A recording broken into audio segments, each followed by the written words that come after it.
এই ভিডিঅ'টি দুদিনমান আগৰে হয়। মই যে কৈছিলোঁ ভণ্টিৰ ঘৰত যোৱা বুলি, তাত মই কিনো কৰিলোঁ অলপ দেখুৱালোঁ। মোক ভণ্টিয়ে নাৰিকলৰ লাড়ু বনাবলৈ ক'লে, নাৰিকল আছিলে। এয়া মই নাৰিকলৰ লাড়ু ভাজি আছোঁ, গুড়েৰে বনাইছোঁ। চাওকচোন বাৰু, এয়া নাৰিকল ভাজি আছোঁ।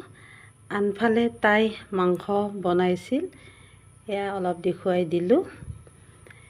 এনেকৈ আলহী আহিলে কিবা এটা বনাই খোৱাৰ বহুতে হেঁপাহ। এয়া খুৰী মই ভণ্টিয়ে লাড়ু বনাই আছোঁ। আনফালে তিলৰ লাড়ু কেইটামান বনাবলৈ ক'লে, সেয়াও বনালোঁ।